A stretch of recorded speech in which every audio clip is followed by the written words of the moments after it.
The IBM System x3850X5 is a versatile, 4-socket, 4U, rack-optimized, scalable enterprise server. It provides a flexible platform to facilitate maximum utilization, reliability, and performance of compute and memory-intensive workloads. This system is easy to install, and at a minimum, the installation process can take as little as 15 minutes. In this e-learning video, you will learn about the installation of a 2-node x3850X5 system and best practices related to hardware configuration. Before installing the system, remove the top cover and visually inspect all of the components. Note that you should conduct a proper inspection of all the installed PCI Express cards and verify that the DIMMs are installed correctly. Before powering on the system, it is important to verify that PCI Express cards are properly seated and distributed correctly within the system. Note that 2 or more people are required to install devices that are 2U or larger in a rack cabinet.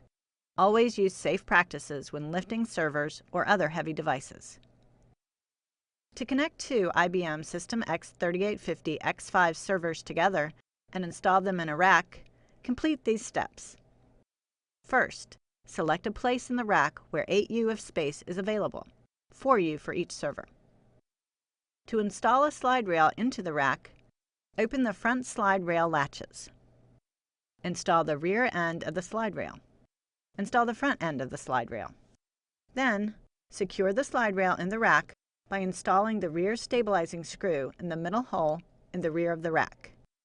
You need to repeat these steps for each slide rail. Always make sure the rack is secured properly to avoid tipping when the server unit is extended. For more details, see the IBM 2-node x3850X5 installation instructions. To install the cable management arm, install slides for both systems. Install the stabilizing screw on the back of each slide rail. Install the upper system onto slides, and then install the lower system onto slides.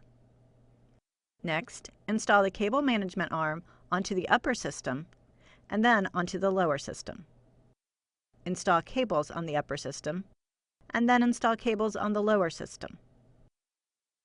Connect both systems together with a mounting bracket in the rear of the upper system. Remove the QPI wrap cards from the scalability ports of both systems. Proper system cabling is critical, as it has an impact not only on performance, but also on primary node ownership status. To specify the primary node, always connect the J1 and J2 QPI cable end to that node.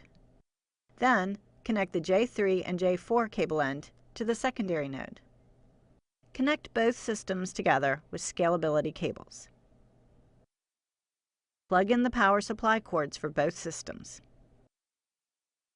Carefully slide the 2 systems out of the rack so you can next install the EIA latch disablers.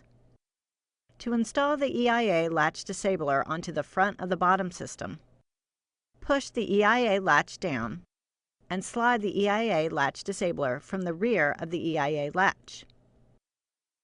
Install the slide lockout enabler onto each slide of the bottom system. The 2-node system can be pulled out of the rack still connected, so you can install and replace parts into the top node.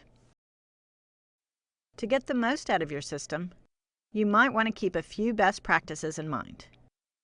Prior to powering on the system, you must verify that the PCI Express cards are properly installed, seated, and distributed correctly within the system. Note that there is no hot swap I/O or memory on the x3850X5 system, and hot plugging or removing PCI Express cards can lead to damage of the card, the system, or both. The system must be shut down to install or replace PCI Express adapter cards or memory cards. For your 2-node system, you will want to make sure that memory is optimized across all CPUs. Proper memory layout is essential, not only for future expandability, but also for performance. Each processor should have the same number of DIMMs and the same amount of memory. Populate all memory cards with an equal number of DIMMs before adding additional memory to any other memory card. This ensures that DIMM quantity and memory capacity are balanced across all CPUs. Memory capacity per memory card and per CPU must be equivalent to ensure the best possible memory performance in the system. In this e-learning video, you learned about the quick and easy installation of a 2-node x3850 X5 system. For more information, see the IBM 2-node x3850 X5 installation instructions or IBM System X at a Glance guide.